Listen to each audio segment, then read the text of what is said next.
Hi guys, so today re-review ko sa inyo yung nabili ko sa Shopee na Sis Lady na trending ngayon sa TikTok, sa Shopee, sa Lazada, sa Facebook, na nakikita ko mga nagamit nila na waterproof daw na face powder. So ayan, i-check natin tong Lazada na binili ko na ano lang siya, worth 205 pesos, including shipping na yon.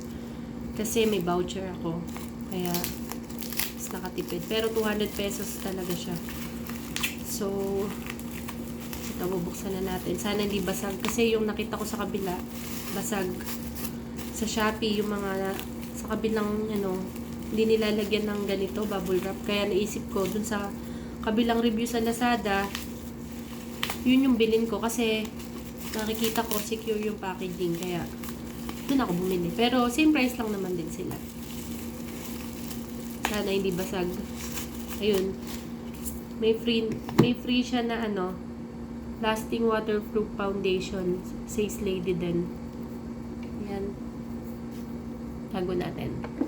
Dito. So, ito itsura niya. Ayan. Sis Lady Lasting Waterproof Pressed Powder, Oil Control Matte Flawless. So, in-order ko nga palang color is number 1. Yan, number 1. Ivory ata ito, tawag kung tawagin. So, ayan, okay lang yung box. Medyo lukot na. Hindi may iwasan dahil sa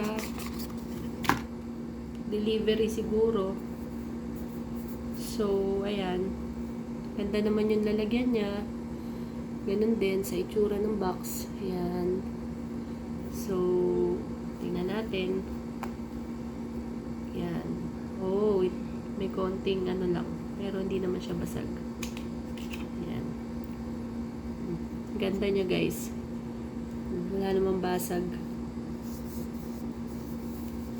Teka, ba't ganun yung salamin? Parang ang labo. May plastic ba to o pupunasan lang? Testingin natin sa mukha ko. Wala naman ako nilagay sa mukha ko. Polvo lang. Kaliligo ko lang. Tingnan natin kung maganda siya. Hindi ko na siya guys itetest kung waterproof talaga siya. Kasi alam naman nating waterproof talaga to.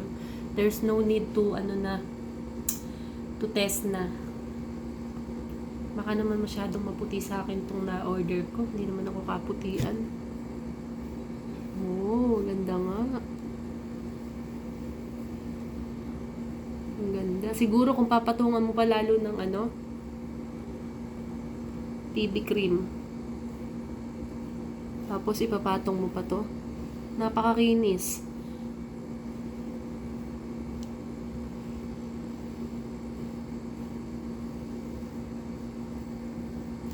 So ayan guys yung result. Ang kinis niya. Kumpara dito sa kabila na wala. Makinis siya. So, ayun guys, yung review ko dito. Ito lang naman yung i-review ko. Ang ganda niya, sulit. Sa murang halaga, sulit siya. Tingnan natin hanggang mamaya kung long-lasting ba talaga siya. At hindi mag-oily masyado yung mukha ko. Pero, maganda na siya. Sa palagay ko maganda siya dahil, ayan okay naman yung yung paglagay niya. Magaan lang siya sa mukha. Para ka lang nakapolvo. So, yun lang guys, ang review ko dito sa Sis Lady, Lasting Waterproof, Oil Control Matte Flawless. Yan, ang in-order ko nga pala is Ivory, which is number 1. Try nyo lang din kung ano yung mas gusto nyong color na suit sa skin tone nyo. Yun lang guys, bye-bye!